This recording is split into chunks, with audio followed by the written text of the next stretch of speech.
India seems to have clearly picked its side in this war. I mean, it is standing firmly with Israel and US like never before. Absolutely. And I think the most clear sign of that was the Prime Minister's decision to visit the state of Israel and to proclaim a new strategic partnership for peace, of all things, just 2 days before this war is launched. The Iranians are hitting back as they are expected to hit back. I mean, what do you do when you're attacked in this way and your leader is taken out in a decapitation strike, targeted assassination of a head of state?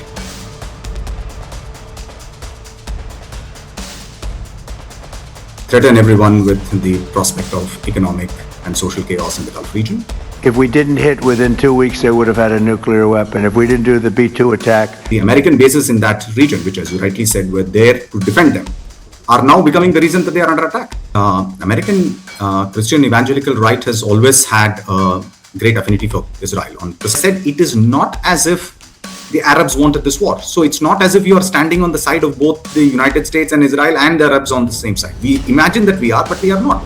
Now, all of this does not suggest that we are a player which is very credible and dependable as far as that region is concerned. We seem to blow with the wind. Or whether it is about saying that we are allowing Indians to buy oil from Russia. Where really does India's strategic autonomy stand today, Srinath? That is the reason why we don't condone the death of the Supreme Leader. We don't want to irk the Americans. India cannot become a great power on the coattails of a superpower. That is never ever going to happen. Hello and a warm welcome. You're watching my YouTube station, Smita Sharma Journalist, where we try and get you deep dive conversations on what's really happening around us, the tumult, the chaos, and to try and make sense of it, I have somebody who's a very special voice because he's definitely one of India's leading scholars today, a leading contemporary historian, wears many hats with Carnegie International, with King's College in London, National University in Singapore, and an author, a prolific writer as well. Srinath Raghavan is joining me today on this discussion to try and make sense really of what's happening as far as this US, Israel, Iran war is concerned, the military escalation everywhere, and importantly, the questions being raised about India's strategic autonomy. Srinath, if I may start by asking you, we saw the Israelis go ahead and hit the Iranians, calling it preemptive strikes. Of course, that was also done along with their biggest allies, which is the Americans. And then there are the Gulf nations, there are the NATO members who are adding in the ifs and buts to their sentences, but still becoming a part of this military escalation. How do you define this situation right now? Whose war is it? And, how do you really look at this entire conflict? Well, I think the answer is pretty simple. It is very much a war which was begun by an act of aggression launched by the United States and the state of Israel.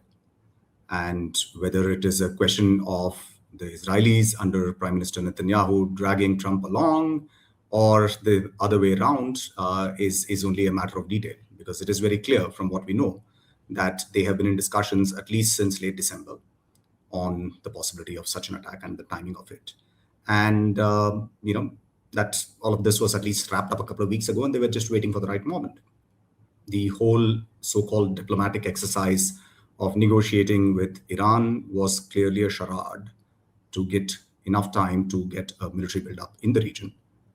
And, it is played out exactly as it was supposed to play out. So I think it's absolutely clear that it is a war of aggression launched by the United States and Israel. And of course, the Iranians are hitting back as they are expected to hit back. I mean, what do you do when you're attacked in this way and your leader is taken out in a decapitation strike, targeted assassination of a head of state? So the Iranians have struck back as they said they would against various kinds of American bases and other countries which host them in the region. Their idea, of course, is to, threaten everyone with the prospect of economic and social chaos in the Gulf region, and hope that that will, enable them to sort of get away without much more serious levels of damage. So this is very much a war whose beginning was in the hands of the United States of America. And I do believe that its end will also be in the hands of the United States of America. When President Donald Trump decides that he has achieved whatever it is that he thinks he set out to achieve, which nobody knows, then I think we will have a ceasefire in place. That's a question on everybody's mind of really what is the end goal here. And when you talk about regime change, there's this obsession of the American administrations over the decades with regime change elsewhere. But really, in terms of Iran, what kind of regime change are you looking at? I mean, even with the Khamenei killed, with the supreme leader killed, What is your next step towards a regime change? Is it really a regime change? Because it's not an individual, it's an institution within Iran. So, how do we make does Donald Trump really have senators who have gone into his briefings have come out and said that he doesn't really seem to have a clear strategy or even an exit plan? Do you tend to agree with that? Yeah, I don't think there is any clear strategy because there are no clear objectives. I think the United States knows that it wants to hit Iran hard and to assassinate as many leaders as they can, and that's exactly the Israeli plan as well. But beyond that, in terms of what political objectives all of this is supposed to, is very much a shifting target and depends on which time of day or evening you ask whom in the administration. The latest that I saw was President Trump has said that he should get to choose who the next supreme leader of Iran is. So that's quite a remarkable kind of claim to be making. So I think these are basically they are throwing the kitchen sink at you, as Americans say, precisely because there is no plan out there. The only plan was to just go there and hit them hard and hope that everybody will just crumble and crawl under the table and then beg forgiveness and come back to things. And there, I think a serious underestimation, as one famous American president who launched a preemptive war in the Middle East said, George W. Bush, yeah, he said it's not a misjudgment, nor is it an underestimation, it's a misunderestimation of Iran is clearly underway. And of course, now there are all other kinds of new contingency plans being kicked off. You're going to see the Kurds being armed, you're going to see all kinds of things being kicked off. So this is pretty much a roadshow which is making the script up as it is going along. Srinath, the fact that even though we've had the precedent of the Iraq war with George W. Bush that you just mentioned, successive presidents have constantly defined Iran as an existential threat for Israel. They have defined Iran as the axis of evil, that terrorist regime, and all of it. But nobody really chose to strike Iran so far. I mean, at the end of the day, Donald Trump has done what his predecessors haven't done. So, did that prove a huge miscalculation? Because clearly the predecessors knew that the Persians are unlike the Iraqis or the Syrians. Well, I mean, I don't think it's purely a question of their social, ethnic, and other background, right? I mean, see, Iran is a much larger country, and it has also been a country which has had a history of having a very cohesive state, for several hundred years. Even the clerical regime which is currently in place, which came up after the Iranian Revolution, has been through extraordinary sort of tumult of the war with Iraq, which went on for years, has weathered many years of sanction, and has moved whenever vacuums have opened up. I mean, one of which was opened up by the removal of Saddam Hussein by the Americans themselves, which gave Iran the greatest opportunity to first expand its influence in neighboring Iraq, and then to sort of have the whole kind of whatever, the Levantine Crescent, as it used to be called, going all the way down to Lebanon, right? I mean, of various kinds of Shia proxies, groups, Assad, Syria, etc. All of that has been systematically undone, which is why now Iran is the target, right? So we are seeing the reverse of all of that. And the Israelis have been at the forefront of picking out each and every one element of this under the sort of umbrella of fighting, a war against Hamas, which has which has been discarded a long time ago. And we see them again striking in Lebanon in the name of taking on Hezbollah and so on. So the Iranians are therefore, the last standing target as far as this is concerned. Now, I must say that it is not simply that no American president has looked to, do this kind of a thing vis-a-vis Iran, right? I mean, it is also the first time that the United States is in a full shooting match on the side of Israel in the Middle East. Most American presidents have had better sense than doing that and embedding themselves so closely with the Israelis. Because let's remember, it is not as if their allies are unhappy that they are taking out or weakening Iran today, but that most of the regimes which are also Arab allies of the United States in the Middle East are themselves quite weak regimes. Those regimes have always known that serious chaos in the region can mean trouble for them as well. And the Americans have understood those sensitivities. They have gone along with those sensitivities, which is why they have refrained from doing all of this. But clearly, we are in a brave new world. Now, looking at the scale and a lot of cases where the precision of the Iranian strikes, where they do seem to be striking at not just the American bases across the Gulf, even in the so-called civilian infrastructures where they believe that these were CIA agents or Mossad agents who had shifted bases there, made makeshift offices, and very precise strikes as well. The Gulf, of course, opened up its countries, the Arab nations opened up their spaces to the American military bases, especially in the war situation in the 90s, in the early 90s itself. Since then, you've had this American security architecture within the Gulf. But today, the kind of hits, despite the Operation Epic Fury rhetoric and the success that Pete Hegseth and the Department of War is claiming, does it change the kind of security umbrella architecture that we've seen in the Gulf over the past 4 or 5 decades now? Well, I think it will change. The day after the war is not going to look like the day before the war, not just in terms of material damage, etc., but in terms of what is the mental horizon, calculation, outlook of leaders and peoples in the region. I think that is something that we should understand. That will not remain static. Wars do leave those kinds of impacts on the societies which experience them. So that's the first one. Now, secondly, in terms of what exactly is going to be the nature of the problem. See, if this war is going to leave the Iranian regime considerably weakened, which as I believe it will, because the Iranians, you're right, are striking back. They do have arsenal. But let's face it, they do not have air defenses. They do not have an air force which is up in the air at this time. They do not have a navy which is capable of operating with any degree of freedom. They have missiles, but their missile launchers are also getting attrited as the time goes on. So this is a drawdown kind of a situation for them. Let's face it. I mean, I don't think we should overestimate what the Iranians will be able to do. And I don't think they themselves do. So it's there are certain kinds of systems with which they have a use it or lose it dilemma, right? I mean, if you save things for the last and then the Israelis take it out before you go in, then that thing, system is wasted, right? So there are many such challenges that they're facing, but clearly they're doing the best of the bad job and the situation that they have at hand.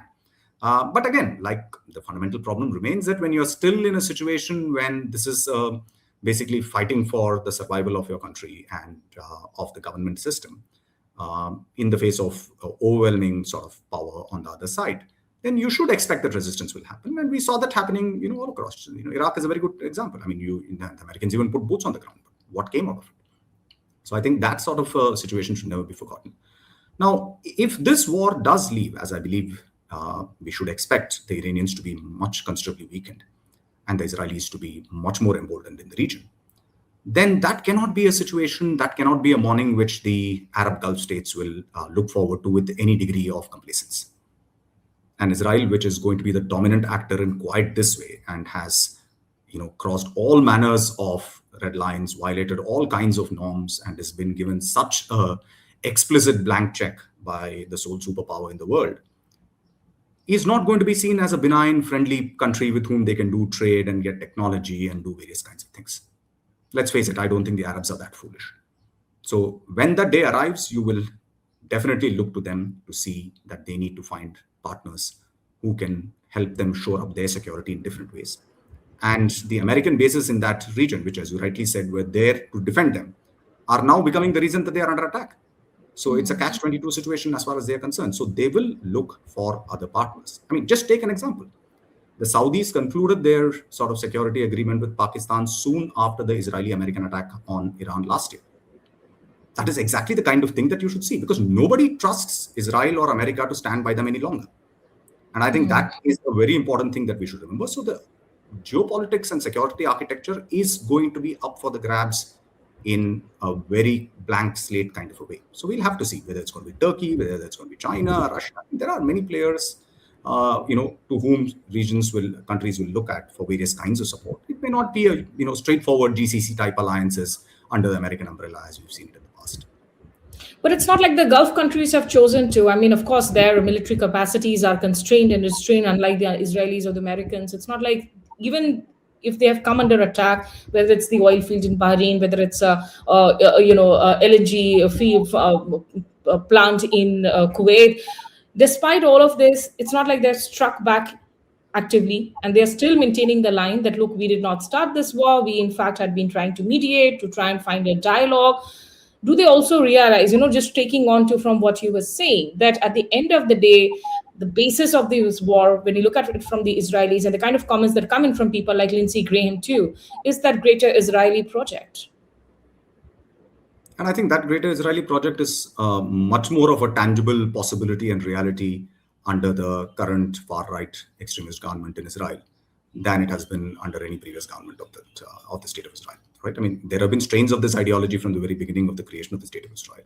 But this, I think, is a government which is much better poised to actualize some of those things. And their vision, as you know, stretches all the way from Turkey down to North Africa and stuff, right? So it seems ridiculous at some level, but if you just take a look at the map of the Middle East today, I think the Israelis are capable of really cowing down a lot of their neighbors. So this is not going to be something that people will take a very easy view of. Is the way that I think about it. And you're absolutely right. I think the Gulf states have exercised restraint because they know that the Iranians do not want to attack them. They did not want this war. That much seems absolutely clear.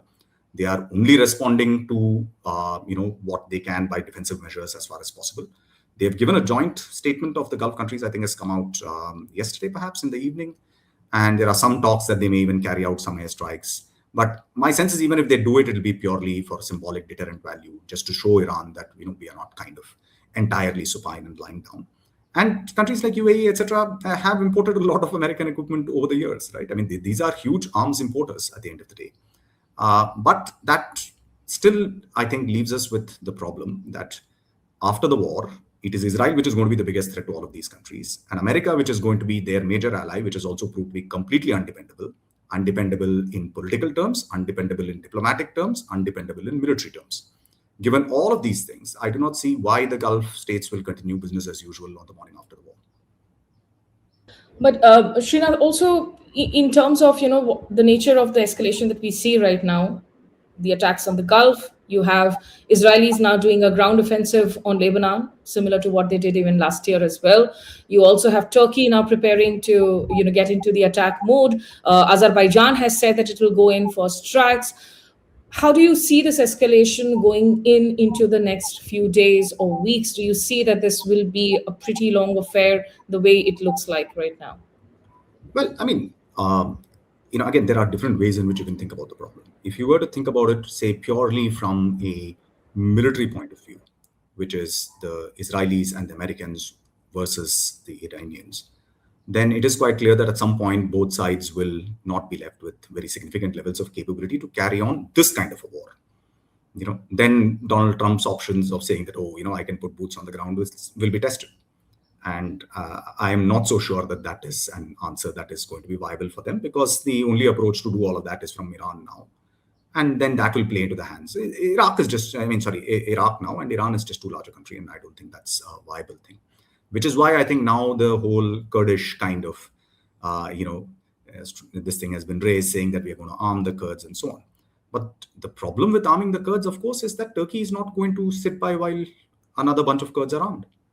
They have, with very great difficulty, managed to get the Kurds under control after the Syrian civil war. So why is that?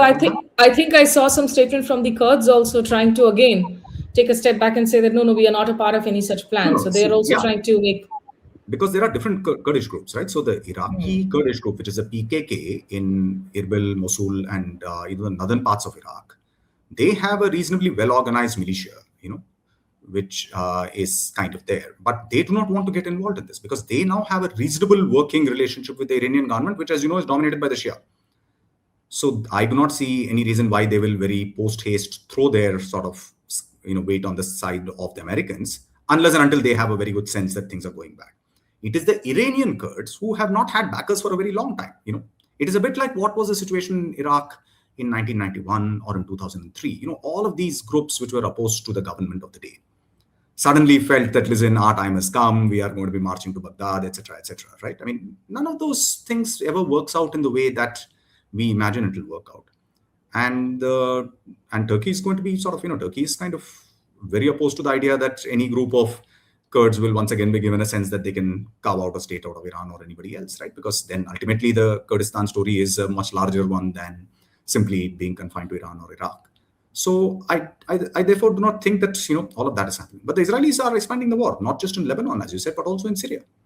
They have taken up more territory in Syria as they did last year.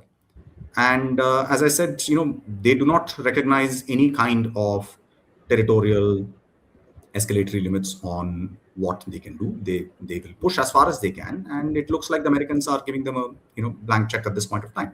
Last time around when they hit Iran, after a couple of days, the Americans reined them in. But this time around, Donald Trump is all in, so we'll have to see. But who knows how long this war will go on? Because, as I said, it all depends on when Trump can declare victory. And the good thing, of course, is that if nobody knows what that victory is going to be, he can declare it at any time that he wants. It's all entirely up to him. Of course, like he has today already announced that the Iranian Air Force is completely gone, just like last year he had announced that the nuclear program was completely obliterated, yet made the nuclear program the very reason and justification for these attacks too. I'm just going to take one last question before I focus a little bit on the India-US part of the problematic relationship today, Srinath. The fact that this war is also being given a religious color. I mean, it's not really just about the Shias and the Sunnis in the Gulf. It's You're hearing these reports about the U.S. commanders actually saying stuff like Donald Trump is literally being blessed by Jesus and been asked by Jesus to carry forward this war to prevent an Armageddon. The visuals of him praying that have come this morning, strange in their optics. How do you look at this sort of religious identity being pressed to this war? Well, I mean, the American Christian evangelical right has always had a great affinity for Israel on precisely these kinds of apocalyptic grounds, right? Because they believe that whatever, when the day of judgment comes, etc., the final battle of Armageddon, etc., has to be fought out, and so that strain of thinking is very much there. And now I think Trump realizes that there are at least some sections of the MAGA base which are perhaps not very happy with what's happening. I mean, again, the polling today on the Economist YouGov poll seems to suggest that about 80% are still with him. So he's right when he says that MAGA is Trump, right? But the war as such is not very popular in the United States. Less than 40% have approval ratings for the whole thing. So I think this is just a way of kind of stirring up other kinds of things. But again, as you say, I mean, it's one thing for the United States to say, do, and proclaim something, but they also have to understand how other countries in the region will think about it. And this is already being interpreted in the backdrop of the very shocking statement given by the Israeli ambassador last month, sorry, where he said that Israel has all these kind of rights going back to biblical times, etc. So, and that is exactly what Netanyahu says. He's even taken a map to the United Nations, right? I mean, so we are in a world where I think all of these extraordinary euphoric claims are being made. But it'll have to be sort of met with what reality there is when the dust settles a little bit more. Yes, of course, Mike Huckabee, the ambassador to Jerusalem, is a gift that keeps giving as well. But Srinath, now let's just shift a little bit of focus to what's really happening with India and the US. And this is a relationship that has been under strain ever since Donald Trump has come back to office. First, there were the tariffs, and now the very big question of India's role in this entire escalation, the silence over the Khamenei killing. Only after 5 days of the war did we see the Foreign Secretary Vikram Misri finally go into the Iranian embassy in New Delhi and sign a condolence book. Dr. Jaishankar, who spoke to his Iranian counterpart Arakchi on perhaps the first day of the war, he again chose to speak to him only on the fifth, sixth day of the war in a very terse one line on Twitter saying, "I had a conversation with Arakchi." India seems to have clearly picked its side in this war. I mean, it is standing firmly with Israel and US like never before. Absolutely. And I think the most clear sign of that was the Prime Minister's decision to visit the state of Israel and to proclaim a new strategic partnership for peace, of all things, just 2 days before this war was launched. And all of that, was done at a time when I think it was pretty clear that there is going to be war.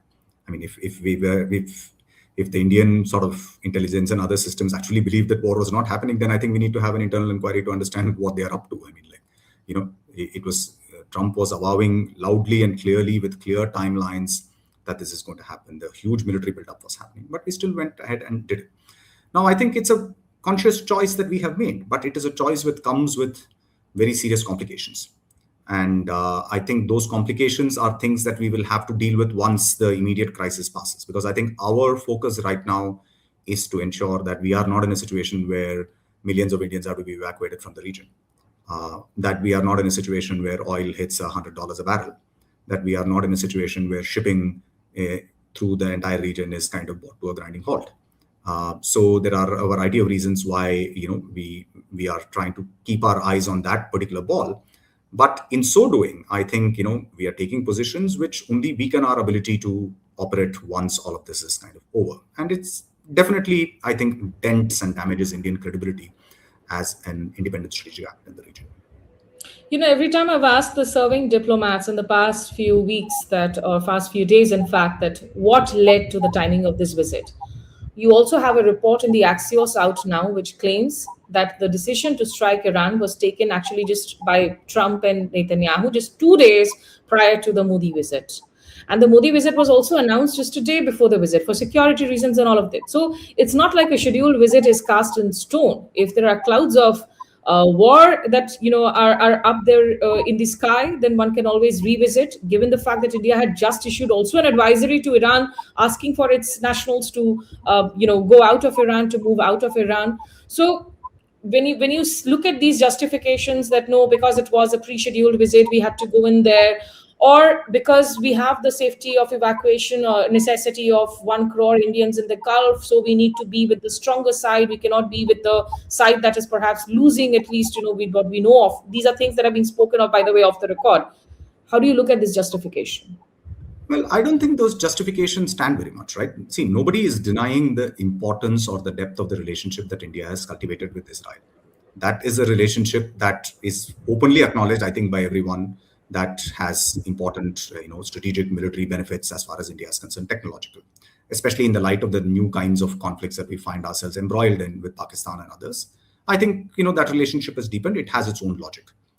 The question is of timing, which signals that you are very strongly on the side of one, because as I said, it is not as if the Arabs wanted this war. So it's not as if you are standing on the side of both the United States and Israel and the Arabs on the same side. We imagine that we are, but we are not.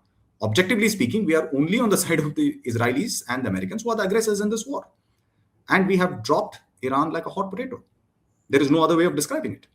I understand that, again, Iran-India relations have been under tremendous strain over the last 7-8 years because of American sanctions. We have kind of cut down various kinds of oil imports. Our projects in places like Chabahar have been more or less kind of, put into abeyance. We've kind of wound down whatever commitments we had. But still, Iran is a very important neighbor. It's a country with whom we have had various kinds of ties and relations. Even if you downgrade them, to on the turn of a coin suggest that, listen, we tilt entirely towards Israel and the United States and away from Iran. And we signal that first by going to Israel and then by refusing to criticize what the attack on Iran is, and not even offer condolences, as you're saying, to the passing of the head of the state. Now, all of this does not suggest that we are a player which is very credible and dependable as far as that region is concerned. We seem to blow with the wind. And as I said, in the day after this war, partners in the Middle East will be looking for those who have some credibility. It is easy for us to turn around and say, oh, what have the Chinese done? They've got this agreement with Iran. But the Chinese agreement with Iran does not set them up for any of these kinds of things. Yeah. So I think we should just be aware that while short-term, concerns are important ones, our people are there, it's very important. That's safety first of Indian nationals. Absolutely. There is no doubt that that is a priority. But those priorities, I do not see how they would have been harmed if the government of India had taken a more balanced stance, both before the war began and now when the war is ahead. We have enough experience of doing this in the region. It is not as if these things have not been done. Even if you go back to, say, the Gaza war of 2006 and look at the statements that our permanent representative at the UN was giving, it's a very balanced statement, calling out what is wrong, criticizing, calling for safety of people, for proper norms and rules to be followed. I don't think those would have harmed our cause at all. And in this case, let me be blunt, the Israelis needed that visit way more than we needed it. Benjamin Netanyahu was looking for validation. We decided to give him validation because we think that we have a very good personal relationship with him. And I do not believe that Indian national interest should be seen as price tags which are put on personal relationships with world leaders. Absolutely. And, we have always prided ourselves that we have done this tightrope balancing act between countries, from non-alignment to we've taken this pride in strategic autonomy. But where really is the strategic autonomy? And there are three things here that are raising these questions, Srinath. One is this entire incident involving the blowing up of an Iranian warship, which supposedly was unarmed. It had come to India at the invitation of the Indian Navy to participate in a multilateral naval exercise, was on its way back when it was torpedoed and blown up by an American submarine lurking in the Indian Ocean, which is a strategic waters for us, off the coast of Guam. And then you also have the US Treasury Secretary, Scott Bessent, put out a tweet today, which says, and I quote him, where he says that to enable oil to keep flowing into the global market, the Treasury Department is issuing a temporary 30-day waiver to allow Indian refiners to purchase Russian oil. I mean, the choice of words, whether it is Pete Hegseth on that Iranian ship incident, again, something where the Indians haven't condoled the passing away of those sailors on board, or whether it is about saying that we are allowing Indians to buy oil from Russia. Where really does India's strategic autonomy stand today, Srinath? See, strategic autonomy is a function of the kind of longer term approaches and stances that we adopt. I don't think that can be measured from minute to minute in the way that, that whether we have it in this case or not. As far as strategic autonomy on the question of Russian oil is concerned, we initially kind of stood firm against the American demands. And then subsequently, when it became clear that we wanted a deal come what may, just 6 days before the US Supreme Court actually struck down those tariffs, we went ahead and committed to all kinds of things, which included apparently a commitment, which only the Americans have insisted is true, but they have put it out in writing. And today they have given us this tweet. All of it suggests that, Indian oil refinery and India's kind of energy security is simply something to be signed off by the US Treasury Department or the Department of Commerce or whatever. And I just think it's a sad spectacle, but it is something that we should have seen coming. Because this is not an administration in the United States which has any steadiness of purpose. They just believe that people should be browbeaten into doing various kinds of things. There was a time when we were asked to buy oil in order to make sure that, the markets are propped up. Then we were penalized. Now we are told that you actually have a permission slip from us to go there. I mean, sovereignty means we don't need permission slip. That is the first thing. We issue our own permission slips. And unfortunately, this is the situation. And why has this situation come? Because when the United States avowed that we had agreed not to buy Russian oil, we did not contradict them.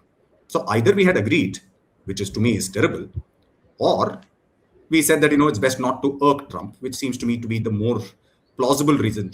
That is the reason why we don't condole the death of the Supreme Leader. We don't want to irk the Americans. We don't call out the attack by an American submarine on a ship which is going back in peaceful waters. Now, I understand we don't have international legal liability. I've been discussing with colleagues in the Navy. And it's true that I don't think the law's legal sort of framework is there. But still, international relations does not just operate on international law. It operates on shared understandings, norms, principles, expectations that people have of how you will conduct yourself. And all of that is blown out of waters quite literally in our own neighborhood. And we do not even issue a statement saying that, this attack happened by the Americans. I'm not saying criticize it, at least name them. Then to say that, it is unfortunate that these sailors who have just gone back from a visit for which we had invited them have died. And that we hope that the war will not spread this way to our neighborhood. I mean, are these very difficult things for us to say? That is what I'm not able to understand. And the reason is we are twisting in the wind in this way is because, we just are now extremely concerned that we should not upset President Donald Trump. Absolutely. And that is not a strategy that can be pursued by anyone successfully, as even American politicians are realizing day in, day out. Absolutely. And every time I bring up these questions, by the way, to our viewers, if you understand Hindi, I've done a vlog explaining why that Iranian ship incident is so problematic. And the moment you even bring up questions like these, you will be trolled and called. Emotional has become a dirty word today. Moral has become, moral courage and clarity have become dirty words today. And everything is glossed in what we define as transactionalism, realism in IR. But, just to continue with this last two questions, Srinath, I'm going to play out a short which was given by Christopher Landau, who was the US Deputy Secretary. He was speaking at the Raisina dialogue. Let's just listen in and I'll come to you for a reaction. To understand that we're not going to make the same mistakes with India that we made with China 20 years ago in terms of saying, we're gonna let you be able to develop all these markets, and then the next thing we know, you're beating us in a lot of commercial things. We're going to make sure that whatever we do, it's fair to our people. There you have it, Srinath. For all that purpose of not wanting to upset Donald Trump, of not wanting to upset the quintessential apple cart and all of that. But when Landau comes into New Delhi and says that, look, we are not going to make the same mistakes. We don't want another rival in India like the way we created one in China. He's making it very clear that I'm holding the strings to your rice, and I will not let that happen. You will not be able to rise the way a China has done. How do you look at this? No, I think it's as clear and unvarnished statement as we can. And I must say that, we should all be thankful to the Trump administration for, helping us drop some of these blinders which we've been wrapping around our own eyes for, a very long time, I think. See, it is very interesting, right, that he did not say that the way we helped Germany after the Second World War, or the way we helped Japan after the Second World War, or the way that we helped Korea or Taiwan or any of these countries after the Second World War. Our comparison was made with China, who is clearly a strategic rival. So why are we equated with China? Because we are not an American ally. And we have the size and the heft to, if we get our story in place at some point of time in the very distant future, to emerge as a peer challenger to the United States in terms of sheer capacity. It doesn't have to be in terms of politics. And, realism in IR, which we were just talking about, will tell you that, intentions don't matter. It's capabilities that matter in the long run. And that is what they do not want us to ever have. And the sooner we understand all of these things, the better it is for us. See, India cannot become a great power on the coattails of a superpower. That is never, ever going to happen. And the sooner we understand those things and take our own slogans of Atmanirbharta, etc., more seriously, and think about what exactly that entails in terms of our foreign policy, I think the better it is for us. Right. So, Srinath, just the last two questions. I mean, the Chinese and the Russians. The Chinese never get actively involved, yet we do know that the arms supply, the air defense shields to Iran, a lot of it would have been coming in from the Chinese. They have yesterday just put out a statement saying that they're also sending a special envoy. They're looking at mediation, of course, in West Asia today. How do you look at these two countries playing a role in this escalation, moving forward? See, I think the Russians are obviously hamstrung in terms of their own ongoing conflict with Ukraine, right? I mean, so there are limits to what they can do. I mean, as you know, even in the Syrian case, the Russians couldn't do very much eventually when the Assad regime kind of was falling by its wayside. They just cut their losses because that was the only sort of, so 2016 could not be repeated in 2023 or 24, right? So I think there are limitations. The other thing is that, these are things that hopefully we'll learn more from historical detail as they emerge. I mean, the Russians have also given statements saying the Iranians have actually refused to have various kinds of weapon systems that they were willing to offer. I think the Iranians were also hoping that, they can kind of appease the Americans and get some kind of a deal, right? I mean, and then that is where, and then twice now diplomacy has been used as a cover to attack them. So I hope they have learned their own lessons. See, the Chinese are very different. The Chinese do not believe that there are any kinds of obligations of this kind that they are willing to take up on the behalf of any other countries, right? The only countries for whom they have given that kind of assistance are Korea during the Korean War and not Vietnam during the Vietnamese War. But those were fraternal communist countries, right? And then there was an ideological kind of a reason that they made those things.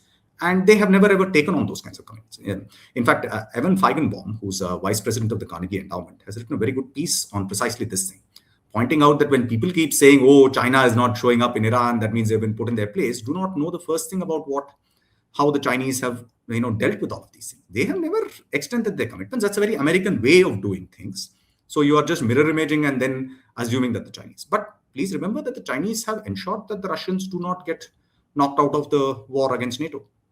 They have played an important part in keeping the Russians going through various kinds of economic, technological, and other kinds of support.